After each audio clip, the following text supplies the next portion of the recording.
Bueno, vamos entonces a empezar esta vez una explicación de las estrategias de evaluación, dos de las estrategias de evaluación que existen en muchos lenguajes comerciales, empezando enfocándonos específicamente en la que tiene el lenguaje Haskell. Acá tenemos una función entonces escrita en Haskell que recibe dos números, un kilómetro y otro kilómetro, y me dice el valor absoluto entre esos dos kilómetros. Vamos a probarle esa función y vemos que cuando pedimos la distancia entre 24 y 56 nos dice 22. Fantástico. Entonces, la pregunta que yo hago en este caso es ¿qué sucede cuando, paso a paso, digamos, cómo evalúa Haskell, cómo llega a darse cuenta cuál es el resultado? Eso es una estrategia de evaluación. Si yo le paso esto, ¿cuáles son los pasos que hace para llegar a ese 120 que es un resultado? ¿Qué es lo que hace primero? ¿Qué es lo que hace después? Bueno, vamos a verlo en el pizarrón. La estrategia que utilizan la mayoría de los lenguajes de programación se llama Eager Evaluation, que es una estrategia que nosotros aprendemos al principio, que es Eager Evaluation es estoy ansioso por evaluar. Entonces, vos me pediste una distancia, pero me diste estos otros parámetros. Yo estoy ansioso por evaluarlos, entonces lo que hago es, primero evalúo esto, que me da 80, esto es lo primero que hago, después evalúo esto, que me da 200, entonces recién en el segundo paso calculo la distancia, entre 80 y 200, que como vimos, esto se evalúa como el valor absoluto de la resta entre 80 y 200, o sea, el valor absoluto, acá de vuelta ansioso vuelve a evaluar y dice que 80 menos 200 da menos 120, y ahora que se le acabaron las ansias, ya no tiene nada que evaluar, a evaluar la última función, que es el valor absoluto, que da 120, y ese es el valor final. Por el contrario, en otros lenguajes, con la evaluación perezosa, lo que sucede es que dicen, yo no tengo ganas de evaluar estas dos cosas. Vamos a evaluar distancia en su lugar. ¿Se puede hacer eso? Y bueno, mira, la definición de distancia era el valor absoluto de, una resta entre dos cosas, entre 2 kilómetros. Pero bueno, el primer kilómetro era este, que es 2 por 40. Y el segundo kilómetro era ese, que es div 603. Entonces, ¿qué es lo que hizo? Entró a distancia, resolvió distancia. Lo primero que evaluó fue la distancia y dejó para el final esto. De hecho, incluso podemos entrar a la definición de valor absoluto, que decía algo así como si el valor es mayor que 0, entonces devuelvo el valor. Entonces se reemplaza por algo así como si este choclo es mayor que 0, entonces devuelvo este choclo. Esto continúa hasta que en un momento se tiene que rendir y dice, bueno, ok, para hacer esta comparación que yo tengo acá, necesito evaluar. Entonces, recién ahí es cuando él evalúa y llega a 80 menos 200, llega a menos 120, se da cuenta que no tiene que ir por esta rama y va por la otra rama que devuelve el negativo. Y recién aquí es cuando se devolvió el valor 120. Entonces, lo que está sucediendo es que en el caso de Eager Evaluation, lo primero que se hizo fue evaluar los valores de los parámetros. Y después, la última función que se evaluó fue el valor absoluto, porque después se evaluó las distancias y después el valor absoluto. Ahora, En este caso, lo que sucedió es que primero evalúo la distancia,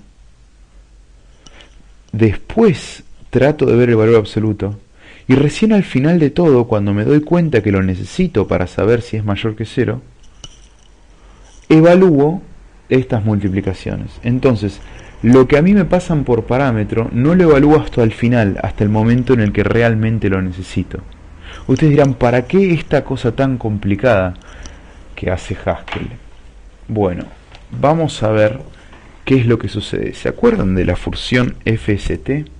Que lo que hacía era decirme el primero de una tupla. Bueno, supongamos entonces que tenemos el mismo caso.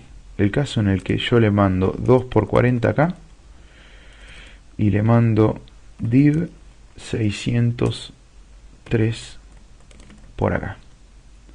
Esto, todos saben, me va a dar 80. Pero ahora la pregunta se torna más interesante. ¿Qué hizo primero? ¿Hizo todos los cálculos como estaba pasando antes? Que teníamos que hacer el 2 por 40 y el 600 dividido 3. Vamos a ver entonces qué es lo que hizo para llegar a eso. Cuando usa Eager Evaluation, o sea, evaluación ansiosa, el cálculo que tengo que hacer es este y este, antes de entrar a la función FST. Entonces, me tengo que gastar en calcular que esto sale 80, me tengo que gastar en calcular que esto sale 200, y recién como segundo paso, después de haber calculado todo eso, voy a la definición de FST que me decía que si me llegaban dos cosas, entonces devolvía la segunda, que en este caso era el 80. La primera, perdón, que era el 80. Si me llegaba 80 y algo, entonces me devolvía el 80.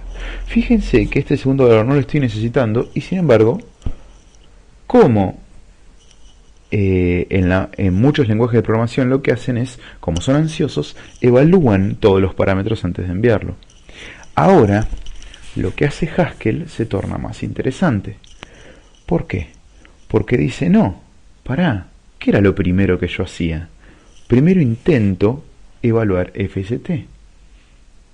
Antes de evaluar estas dos funciones, estas dos aplicaciones. Entonces lo que termina pasando es que yo tengo, me decían que el primero de algo que tenía 2 por 40 y div 603 era esto, 2 por 40. Fíjense que en el primer paso yo ya me quedé con esto, que es el 2 por 40. Entonces en el segundo paso lo único que tengo que hacer es hacer este cálculo, que me da 80. Entonces, con Lazy Evaluation, yo a veces me evito hacer muchos cálculos innecesarios.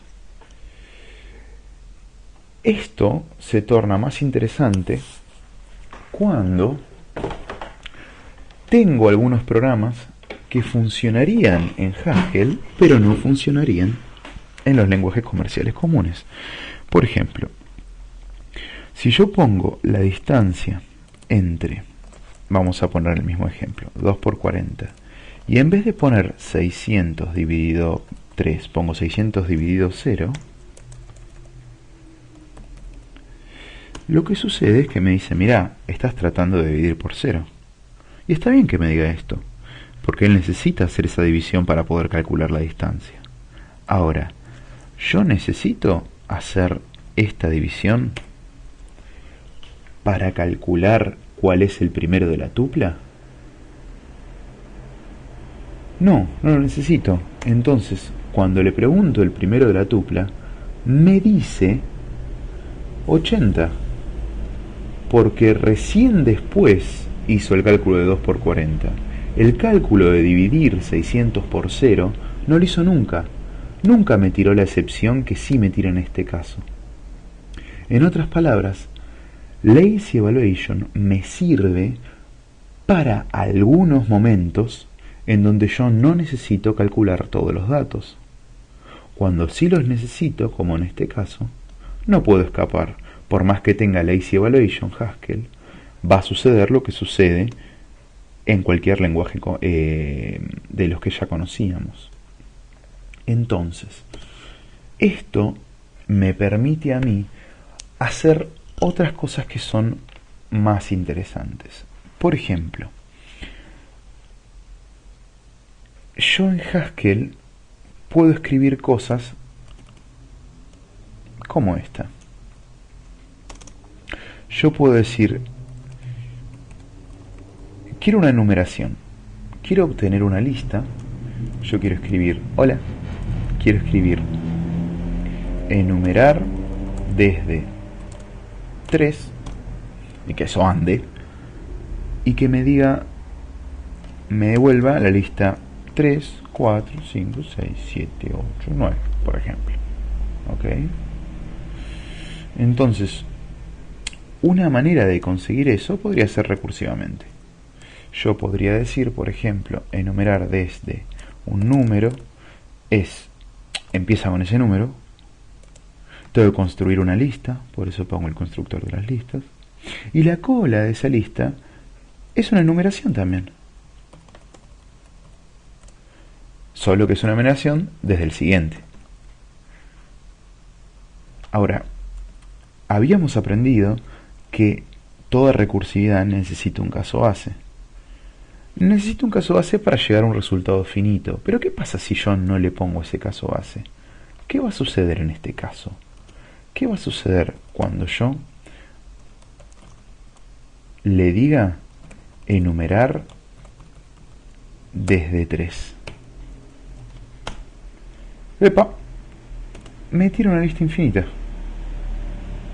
Infinita no. O sea, la va a seguir calculando hasta que se cuelgue todo. Pero es interesante mezclar esta idea con la idea de lazy evaluation que teníamos antes. Por ejemplo, lazy evaluation no me sirve para nada si yo quiero calcular cuánto mide esta enumeración. ¿Cuánto mide esta enumeración? Y, no sé, Haskell va a tardar infinito y nunca me va a poder decir. Porque nunca va a poder llegar a algo interesante. No tiene... Para poder calcular la longitud, necesita conocer toda la lista. Ahora, ¿no hay casos en los que no es necesario conocer toda la lista? Por ejemplo, si yo quiero saber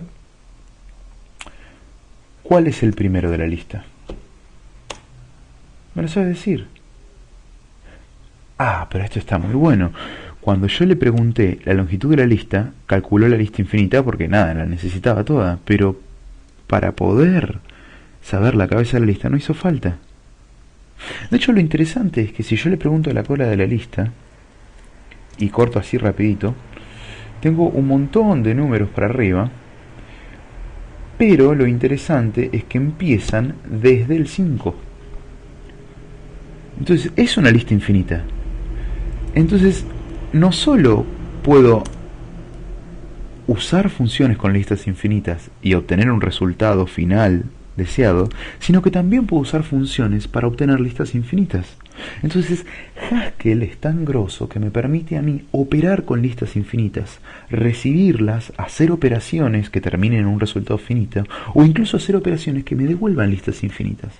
Por ejemplo, yo podría hacer un map de multiplicar por 3 a todo esto. Y podría, con esto, saber cuál es el primero.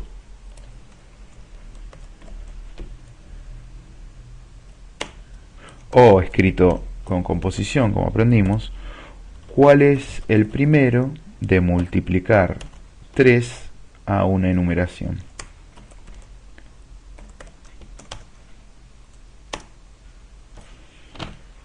Entonces,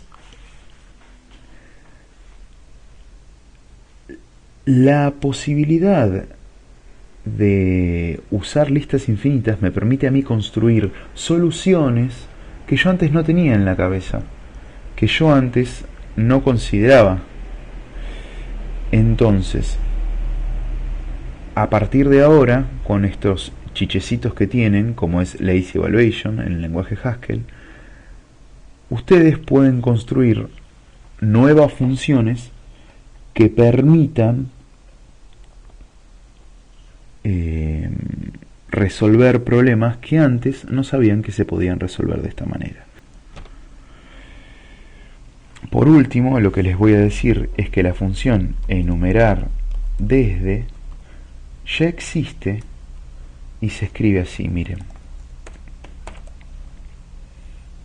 1 punto punto. Es como que esto estoy diciendo, mira, el 1 y todos los que siguen. Bueno, hace lo mismo. De hecho es interesante porque sabe restringir, sabe hacer un rango. Y puedo usarlo desde cualquier número e incluso con saltos.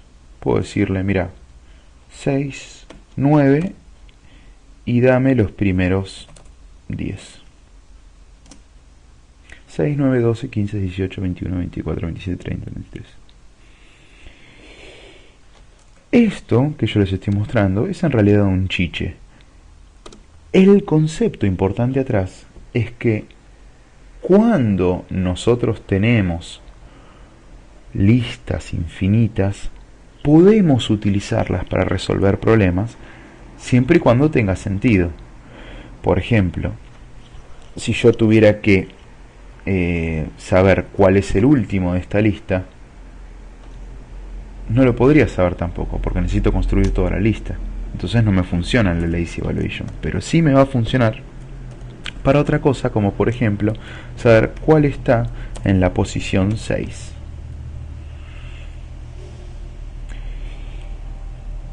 Y bueno, eso fue estrategias de evaluación para Nintendo 64. Espero que les haya gustado. Chau.